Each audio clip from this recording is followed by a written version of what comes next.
वही इसका सबसे बड़ा प्रूव है कि वो एक ईमानदार शख्स है, वो एक काबिले रिस्पेक्ट शख्स है, वो एक स्किलफुल शख्स है और वो उस पर भरोसा किया जा सकता है। उसके लिए वो सारी जो इन्फॉर्मेशन होगी, डिटेल्स होगी, चेक करना होगा, चेक एंड बैलेंस होगा, वगैरह वगैरह चीज़ें होंगी, उन सारी चीज़ों से उसे मुक्ति मिल जाएगी, उसकी जान छूट जाएगी। क्यों? क्योंकि वो एक नेशनल है, इंडियन। अस्सलाम वालेकुम, नमस्ते, सत श्री अकाल। उम्मीद करता हूँ ठीक होंगे, खुश होंगे। दोस्तों जहाँ रहें खुश रहें, माँ बाप का ख्याल करें क्योंकि माँ बाप हैं तो सभी कुछ। दोस्तों आज की हमारी वीडियो है लेटेस्ट, तो चलते हैं वीडियो की तरफ। वीडियो का टाइटल है Pak media crime as Saudi Arabia will give visa to Indian in 48 hours.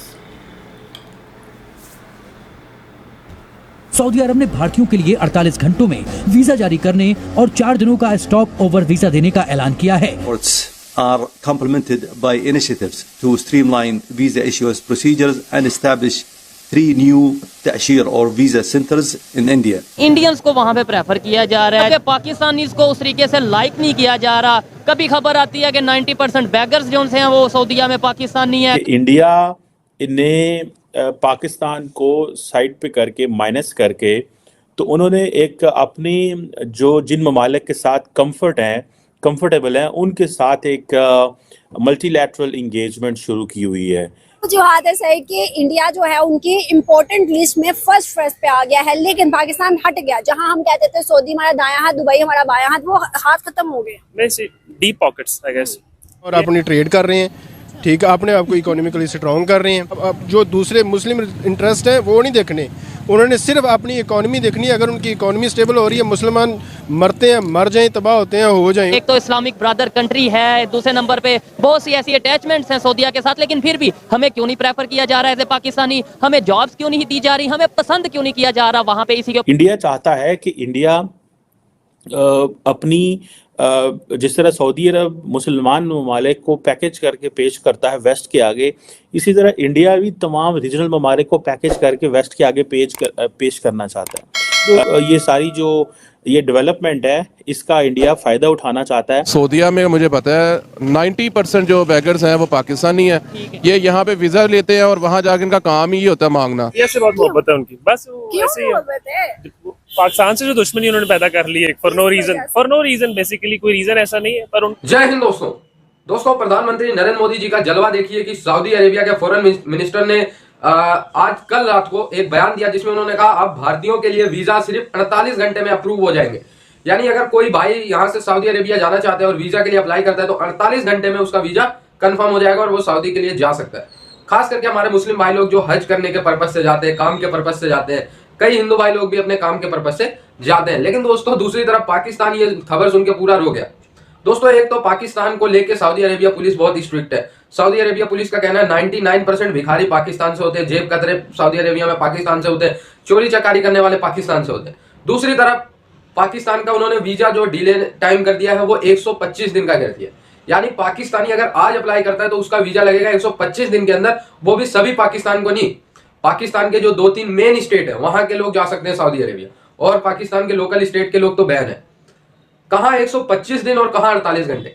मुस्लिम देशों में भारत की जो रिस्पेक्ट प्रधानमंत्री नरेंद्र मोदी जी ने बनाई है वो सभी मुस्लिम भाइयों को जानना और समझना चाहिए। सिर्फ बिना जाने प्रधानमंत्री नरेंद्र मोदी जी को गलत कहना सही।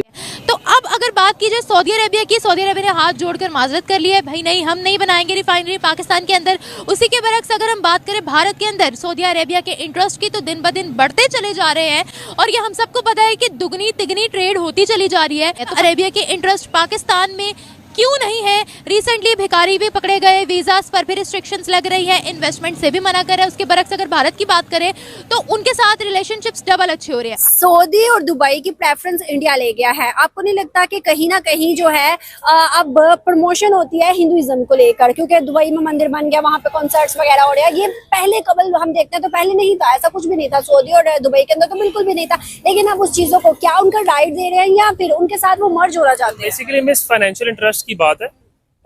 इंडिया एक इतनी बड़ी मार्केट है कि कोई भी मुल्क उसके अगेंस्ट नहीं होना चाहता। उनको सबको पता है कि हमने कारोबार जिंदगी में करना है और बाकी दुनिया है भी ट्रेड की। अगर ये सब लड़ाइयाँ और ये सब कुछ छोड़ के तो ट्रेड की तरफ चलें तो ज्यादा बेहतर है मेरे ख्याल से। क्या हमें भी ट्रेड बेहतर करनी चाहिए हिंदुस्तान से, या फिर दुश्मनी पहले है? मेरे ख्याल से ट्रेड बेहतर करनी चाहिए, क्योंकि हमने अपने लोगों का इंटरेस्ट देखना है। अगर किसी पहले की लड़ाई की वजह से अगर अभी भी ये वाले लोग भी आज भी सफर कर रहे हैं तो ये बेवकूफ़ी है। मेरे ख्याल से हमें ट्रेड करनी चाहिए, चीज़ें सस्ती हो, इन्फ्लेशन कम हो। हम एक चीज़ दुबई से इंपोर्ट करते हैं, इंडिया से पहले दुबई जाती है और फिर हम इंपोर्ट करते हैं, रादर इधर से नहीं ले रहे हम। अच्छा मुझे बताएं, एक साइड पे हमें ये कहा जाता है ब्रादर इस्लामिक कंट्री, सऊदीया से बड़े अच्छे रिलेशन हैं पाकिस्तान के, लेकिन दूसरी साइड पे अगर देखें जितने भी इंटरनेशनल लेवल पे अगर देखा जाए कोई भी कंट्री है, खास तौर पे यूरोपियन कंट्रीज की बात करें, वो हमें वीज़ा दे देता है, अमेरिका वीज़ा दे देता, अपना जो है वो नेशनैलिटी दे देता है, ऑस्ट्रेलिया नेशनैलिटी दे देता है, सऊदीया पाकिस्तानियों को या हमें मुसलमानों को एटलीस्ट क्यों नहीं नेशनैलिटी देता? मुझे लगता है उनको पाकिस्तानियों के नेचर का पता है। वो कहते हैं इनको नेशनलिटी देंगे तो ये हमारी जो अपनी तहजीब है उसका बेड़ा गर्क कर देंगे, नंबर 1। और नंबर 2 मुझे लगता है जैसे वो अपने आप को सुपीरियर मुसलमान समझते हैं। ये तो बात है, वो कहते हैं हम असल मुसलमान हैं और ये जो है वो दूसरे दर्जे के मुसलमान हैं, कन्वर्टेड मुस्लिम हैं ये बरसगीर के। वो हमेशा समझते हैं कि हम लोग उनसे नीचे हैं। हालांकि अगर इसको देखा जाए कि वो भी मुस्लिम्स हैं, हम भी मुस्लिम्स हैं, उनको देनी चाहिए नेशनलिटी। लेकिन फिर वही बात है कि हमारी करतूतें भी तो ऐसी हैं। वो कहते हैं कि यार हमारी जो एक सकाफत है, जो भी है, हम लोग अरब्स हैं, ये आके हमारा बेड़ा गर्क कर देंगे अगर हम इन्हें नेशनलिटी देंगे। अगर आज हम नेशनलिटी देते हैं तो 20 साल बाद जो अरब्स की पहचान है वो ख़त्म हो जाएगी। अरब्स भी धोखेबाज हो जाएंगे, अरब भी जैसे पाकिस्तानियों की हरकतें हैं वैसी हो जाएंगी। ट्रस्ट इश्यूज हैं वहाँ पे। ट्रस्ट इश्यूज तो इतने हैं कि पाकिस्तानी दूसरे पाकिस्तानी को सपोर्ट नहीं करता, उसको पता है कि मैं खुद बेईमान हूँ, इसको सपोर्ट करूंगा या स्ट्रॉन्ग होएगा तो मेरे साथ बेईमानी कर देगा। तो सिंपल 100 में से 100% जो उनसे पाकिस्तानी ऐसे नहीं, कुछ अच्छे लोग भी हर जगह पे मौजूद होते हैं। इंडिया अपनी एक ग्रुपिंग बना रहा है, ग्रुप बना रहा है, जिसको वो पिच करेगा इंटरनेशनल पावर्स के सामने कि ये वो मुल्क हैं जी, ये तो मेरे यार हैं, ये तो हमारे इनके साथ बड़ी बायलैटरल इंगेजमेंट है, मल्टीलैटरल इंगेजमेंट है। और जारी बात है इंडिया ने इन तमाम ममालिक को ये बताया, क्योंकि जो फर्स्ट वर्ल्ड है, अमेरिकन जो हैं वो चाइनीज़ को कम्पीट करने के लिए इस खित्ते में आ रहे हैं, तो लिहाजा आए आके इसमें जो है वो हम सारे के सारे मिल के तो मिल के जो फर्स्ट वर्ल्ड है उसके सामने अपने एजेंडा रखें। साथ ही इंडिया जो है वो ये भी बात कर रहा है कि मैं ग्लोबल साउथ का लीडर हूँ। कि अभी ये खबर चल रही है कि इंडियंस को वहाँ पे प्रेफर किया जा रहा है, जॉब्स दी जा रही हैं, मैनेजिंग पोस्ट पे वो वहाँ पे मौजूद हैं, उनकी कंपनीज वो रन कर रहे हैं, जबकि पाकिस्तानीज को उस तरीके से लाइक नहीं किया जा रहा। कभी खबर आती है कि 90% बैगर्स जो हैं वो सऊदीया में पाकिस्तानी है, कभी खबर आती है कि और इवन ये भी चीज़ बताता चलूँ कि कुछ पाकिस्तान के ऐसे सिटीज़ हैं जो बैन हैं, मतलब वहाँ पे वो जा ही नहीं सकते, उनको वीज़ा ही नहीं वहाँ का मिलता। अब इसमें पहली बात आपने की कि इंडियंस जो है सऊदीया में जॉब्स में पाकिस्तानी को क्रशिंग करी जा रहे हैं। खबर आ रही है, एजुकेटेड है वो ज़्यादा हमसे, स्किल्ड है उनके पास, स्किल्ड वर्कर है वो, और जब वो बड़ी पोस्ट पे जाते हैं इंडियंस तो ऑब्वियसली वो इंडियन को प्रेफर करता है, पाकिस्तानी को नहीं करता। अगर आपका इत्तेफाक हुआ है कि जो वहाँ पे हैं बाहर के ममालिक में पाकिस्तानी, वो पाकिस्तानी को सपोर्ट नहीं करते, पाकिस्तान को सपोर्ट नहीं करते, इंडियंस को सपोर्ट करते हैं। वो इंडियन टैलेंटेड भी हैं, हम लोगों में सारी चीज़ें ज़रा कम है, मेन चीज़ हम में एजुकेशन कम है। और उसके बाद आपने जिक्र किया है कि बैगर्स, हाँ सऊदीया में मुझे पता है 90% जो बैगर्स हैं वो पाकिस्तानी हैं। ये यहाँ पे वीज़ा लेते हैं और वहाँ जाके इनका काम ही होता है मांगना, ये जाती इसलिए वहाँ मांगने। वीज़ा ये नहीं कि वहाँ जाके कोई मजबूरी या कोई ऐसा सीन बन जाता, इधर से सोच के जाते हैं बाकायदा कि भाई उधर जाके ये हमने बिजनेस यानी बैगिंग करनी है, मांगनी ऐसे ही है। जस्टिस जो है मुझे लगता है कि किसी भी कंट्री को ग्रोथ रेट पे लाने के लिए बहुत जरूरी है। क्या आपको लगता है कि पाकिस्तान, क्योंकि पाकिस्तान का वकील है, आपको लगता है कि पाकिस्तान का जस्टिस जो सिस्टम है वो हमारा बहुत अच्छा है, बेहतरीन है? नहीं, ये तो आपने मजाक की है, बहुत अच्छे वाली बात जो आपने की है, बहुत अच्छा तो नहीं है, बहरहाल हम बहुत पीछे हैं अभी। और अगर कोई एक रीज़न अगर आपको पूछे पाकिस्तान ने अभी तक तरक्की क्यों नहीं की, अगर कोई एक रीज़न हो, वैसे तो बहुत सारे रीजंस हैं, तो वो यही है कि लॉ एंड ऑर्डर की इम्प्लीमेंटेशन इस मुल्क में नहीं है। जिस दिन वो हो जाएगी, जिस दिन अकाउंटेबिलिटी होगी, जिस दिन मेरे आपके लिए, इन भाई के लिए, किसी भी के लिए, किसी जनरल के लिए, किसी जज के लिए, किसी एक ही कानून होगा, उस दिन ये मुल्क आगे चलेगा। उसके बगैर ये ऐसे ही जंगल की तरह लोग फिरते रहेंगे और बाकी अल्लाह हाफिज़। क्या इंडिया के अंदर लॉ एंड ऑर्डर्स है, क्या कानून है वहाँ पे? पाकिस्तान से तो बेहतर ही है, और अगर नहीं भी है तो फिर भी वो हमसे आगे हैं। अब तो कोई मुकाबला ही नहीं रहा, अब तो वो ऐसे ही है कि हम बहुत पीछे रह गए हैं, वो बहुत आगे चलेंगे, बॉर्डर लगते हैं हमारे साथ उनके। लेकिन वो एक अलग ही मुल्क लगता है और हमें ऐसे अलग ही मुल्क लगते हैं। तो दोस्तों, प्रधानमंत्री नरेंद्र मोदी जी के नेतृत्व में 48 घंटे में भारत को सऊदी अरेबिया का वीजा मिल रहा है। इसमें भी बता दो कोई इराकी साजिश, इसमें भी बता दो कि सऊदी अरेबिया को भारत ने बहुत ज्यादा पैसे दे दिए। दोस्तों, इससे कुछ नहीं होगा।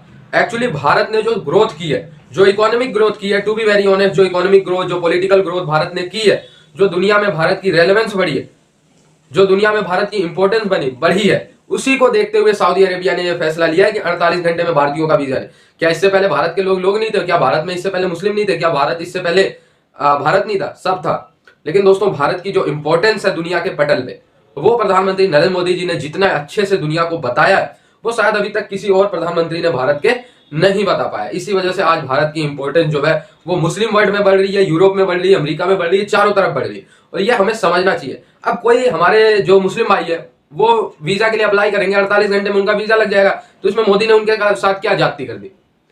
दोस्तों, समझना चाहिए। बस ये नहीं कि मतलब भेड़ चाल चले जा रहे हैं कि मोदी जो इस्लाम के खिलाफ है। ये जितने भी मोदी इस्लाम के खिलाफ है, ये वाला प्रोपेगेंडा है, ये सारे पाकिस्तान से पैदा होते हैं।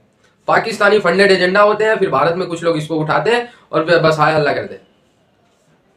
तो दोस्तों, प्रधानमंत्री नरेंद्र मोदी जी के नेतृत्व में यूएई से लेके सऊदी अरेबिया तक, और दोस्तों कतर ने फांसी की सजा सुना दी थी। देख रहे हो फांसी हुई या नहीं हुई? नहीं हुई ना। तो ये है भारत की और प्रधानमंत्री नरेंद्र मोदी जी की इस समय इंपॉर्टेंस। इसीलिए पूरी दुनिया, वो कहते हैं ना, आप लोग एक डायलॉग लिखते हो कमेंट में हमेशा कि झुकती है दुनिया, झुकाने वाला चाहिए। इससे पहले पूरे मुस्लिम देश भारत के खिलाफ होते थे, पीओके इशू पे, हर इशू पे पाकिस्तान के साथ होते थे। लेकिन अब जस्ट अपोजिट है। यूएई खुलेआम मैप जारी करता है पीओके भारत का हिस्सा। आई होप ये वीडियो आपको अच्छा लगा, जुड़े रहे ऐसी वीडियोस के लिए। तब तक जनाब, देख लो 48 घंटे के अंदर अंदर वीज़ा और 3 महीने 4 महीने के अंदर वीज़ा। अच्छा, सबसे पहली चीज़ तो ये है कि इसकी क्या वजह है, इसकी क्या लॉजिक है, क्या समझ में आ रहा है आपकी हमारी? सिंपल सी बात ये है कि बहुत बड़ी तादाद में आना जाना शुरू होने वाला है। बहुत बड़ी तादाद में लोगों को तकलीफ़ आ रही है। बहुत देर से वीज़ा मिल रहा है। वर्कर्स ने आना है, इंजीनियर्स ने आना है, वहाँ से यहाँ जाना है, यहाँ से वहाँ जाना है। तो जो बीच में रास्ते में कॉम्प्लिकेटेड चीज़ें हैं, कागजात है, डॉक्यूमेंट्स हैं, उन्हें आसान करना, उन्हें ईज़ी करना। होता क्या है कि किसी भी कंट्री में कोई दूसरे कंट्री का बंदा आता है तो बहुत ज़्यादा वेरिफिकेशन होती है, कौन है, क्या है, क्यों है, वगैरह वगैरह वगैरह। कुछ कंपनीज़ ऐसी होती हैं जो इस तरीके से काम कर रही होती हैं। सऊदीया में तो बहुत सारी कंपनी ऐसी हैं जो कि वर्कर्स को या स्किल बेस्ड लोगों को बुलाती है। उन्हें मेरे ख़्याल में सऊदीया में, यूएई में कफ़ील कहा जाता है, कफ़ील होते हैं ये। तो उनकी बेस पे होता है, तो एक सिस्टम है प्रॉपर एक। लेकिन अगर किसी के पास इंडियन नेशनलिटी है और इंडिया से कोई बंदा सऊदीया जा रहा है, यूएई जा रहा है, तो वही इसका सबसे बड़ा प्रूफ है कि वो एक ईमानदार शख्स है, वो एक काबिले रिस्पेक्ट शख्स है, वो एक स्किलफुल शख्स है और वो उस पर भरोसा किया जा सकता है। उसके लिए वो सारी जो इन्फॉर्मेशन होगी, डिटेल्स होगी, चेक करना होगा, चेक एंड बैलेंस होगा, वगैरह वगैरह चीज़ें होंगी, उन सारी चीज़ों से उसे मुक्ति मिल जाएगी, उसकी जान छूट जाएगी। क्यों? क्योंकि वो एक नेशनल है, इंडियन। दूसरी जानिब आ जाते हैं पाकिस्तानी नेशनलिस्ट। पाकिस्तान से किसी को, पाकिस्तान की मिट्टी से, पाकिस्तान की ज़मीन से, पाकिस्तान के लफ्ज़ से दुश्मनी नहीं है, ना किसी को नफ़रत है। सऊदी अरब मुसलमान देश है, पाकिस्तान मुसलमान देश है। अगर नफ़रत है, अगर इशू है, अगर प्रॉब्लम है तो पाकिस्तानियों की नेचर से है, पाकिस्तानियों की हरकतों से है। पाकिस्तानी जब वहाँ के भीख मांगेंगे, जब पाकिस्तानी वहाँ जाके उल्टे सीधे धंधे करेंगे, तो जाहिर सी बात है। अच्छा, एक चीज़ जो मैं बतानी चाहिए या नहीं बतानी चाहिए, ये तो बेगर्स वाला मामला अलग है। एक और क्राइम समझ लो, कुछ भी समझ लो, वो भी सऊदीया में, दुबई में जाके होता है, जो कि पाकिस्तान के यहाँ से मीडिया से काफ़ी लोग वहाँ जाती हैं, लड़कियाँ। तो यहाँ से बहुत सारे ऐसे लोग, वहाँ पे पाबंदियाँ भी लगती हैं, उन्हें पकड़ते भी हैं। ये भी बहुत ज़्यादा सुनने में आता है इशू कि वो वाला धंधा भी यहाँ से लोग जाते हैं, चलता है। और उसके बाद अगर जो चीज़ें वहाँ पे पाबंदी है, जो चीज़ों पे वहाँ पे सख्ती है कि इस तरीके से ना हो, इस तरीके से ना हो, तो वो चीज़ें अगर पाकिस्तानी टोटल जाके करेंगे। अच्छा, एक और चीज़ है, क्यों, क्या वजह है, क्या वजह है कि पाकिस्तानी ऐसा कर रहे हैं? सिंपल सी वजह ये है कि यहाँ पर रोज़गार नहीं है, यहाँ पर हालात ज़िंदगी नहीं है। और दूसरी चीज़ ये है कि अगर यहाँ पर अच्छा एक और चीज़ है, हम लोग जो हैं हम अपने कंट्री में मेहनत करने को भी तैयार नहीं है। मैं आपको बिल्कुल सच बताऊँ, पूरा कंट्री हमारा पाकिस्तान अपनी जगह पे, मैं सिर्फ कराची को लेके बात करूँ, एक कराची में इतना कुछ करने को है, इतना कुछ करने को है। थोड़ा सा तरीके से ठंडे दिमाग से आसपास के माहौल को देखा जाए, ज़रूरत को देखा जाए, प्रॉब्लम्स को देखा जाए, मार्केट्स हैं, बहुत सारी चीज़ें, होलसेल की इतनी बड़ी बड़ी मार्केट्स हैं, आप वहाँ से उठा के वहाँ बेचते हैं। कुछ भी 1000 रुपये से आप शुरू कर सकते हैं, यकीन करें, बस इतना कुछ है करने को, इतना कुछ है करने को। यहाँ पे लोग नहीं करते, बाहर जाके भीख मांगने को तैयार हो जाते हैं, यहाँ मेहनत नहीं करते। जहाँ पे आबादी है वहाँ पर आप सरवाइव कर जाते हो और आराम से आप लोगों की प्रॉब्लम्स हल करके, लोगों को घरों में राशन पहुँचा के भी आप अपने मसले हल कर सकते हो, लोगों की सर्विस दे सकते हो, कुछ भी कर सकते हो। लोगों को ज़रूरत है, लोगों को परेशानी है, लोगों को आसानी चाहिए, आप उनकी आसानियाँ पैदा करके बहुत कुछ कर सकते हो। हम अपने मुल्क में, अपने कंट्री में नहीं करते। हमारे कराची में जो अफ़गानिस्तान के लोग यहाँ के लोग हैं, ये सारा बिज़नेस करते हैं, इनका बहुत ज़्यादा होल्ड है। अब ये लोग जा रहे हैं तो बाकायदा वो एक खला पैदा होगा, क्योंकि तकरीबन बिज़नेस इनके हाथ में है। कराची में जो मैंने देखा है, जो ऑब्ज़र्व किया है, वो चीज़। दोबारा किसी और से मुलाकात होगी, जब तक के लिए अल्लाह हाफ़िज़।